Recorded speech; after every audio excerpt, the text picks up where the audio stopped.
Hello everybody, Nathan here, and today I want to take a look at Xcom 2 and see what's good about it, what's bad about it, and what could maybe be improved. So let's get straight into it with a little bit of background. Xcom 2 follows on from the 2012 Xcom story, assuming that you were defeated in the original alien invasion.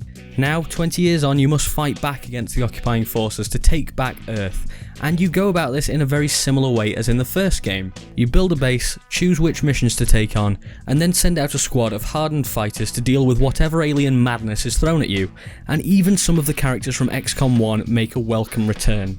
Now, often I would be a little bit put off of a sequel when it's too similar to its predecessor, but in this case the original game was so good that all it needed was a few tweaks and changes to make it a near perfect game, and that is what Xcom 2 delivers.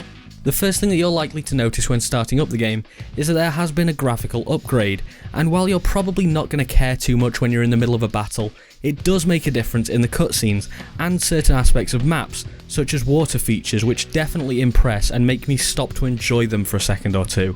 New enemy types also look badass, with the Faceless being a personal favourite.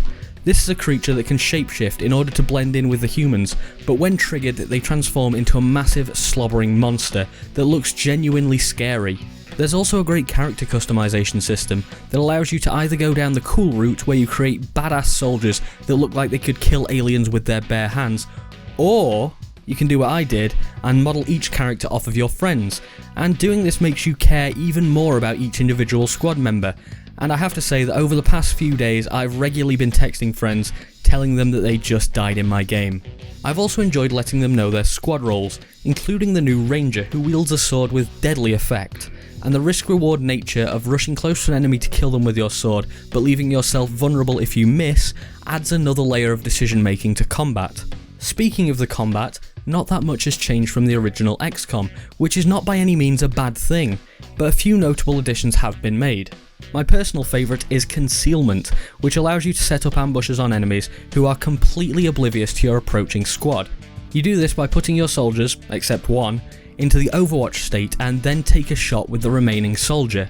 Then, as the aliens realise that they're under attack, they'll scatter, triggering all of your Overwatch soldiers to take their shots, and watching enemy after enemy fall to the barrage is incredibly satisfying. Another notable change is that more missions than ever seem to have timers or reinforcements. These aspects add a sense of urgency which forces you to move out of your comfort zone of full cover and makes you take calculated risks. Alongside this, procedural map generation means that the game is extremely replayable, as each time you undertake a new campaign, you'll be creeping up on different locations and taking Overwatch over many different settings. Honestly, so far, after every play session with this game, I have literally said out loud, God, that's a good game.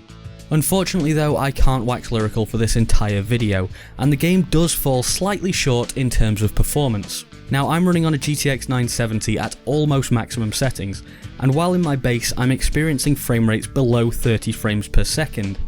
Now sure, I could bump the graphical fidelity down a bit, but to be honest, while at the base I really shouldn't have to, and I hope that a future patch or driver update helps to fix this. Oddly enough though, when I'm actually in missions and fighting, I'm achieving more in the region of 40 to 50 FPS. Now, personally I would have thought that missions would be more demanding on the system than the base view, but it turns out that I was just wrong, and probably not for the first time. Admittedly though, this is a turn-based game, and even if there were slight frame rate issues in mission, it wouldn't affect your experience too much. It's probably one of those few games where 30 FPS is good enough. Still not as good as 60, don't get me wrong, but good enough.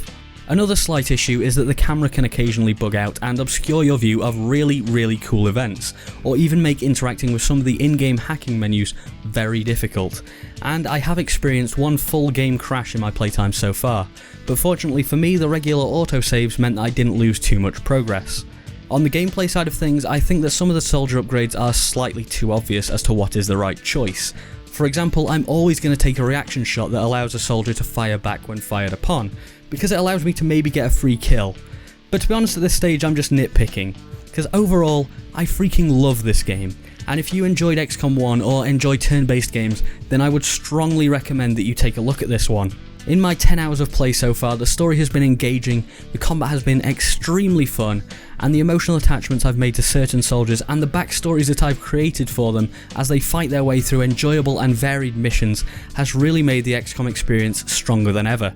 So if you can't tell by now, I am extremely happy with this game, and I was slightly worried because I love the 2012 XCOM and I didn't want them to ruin that for me, but no worries now, they definitely haven't. This is XCOM from 2012, but better.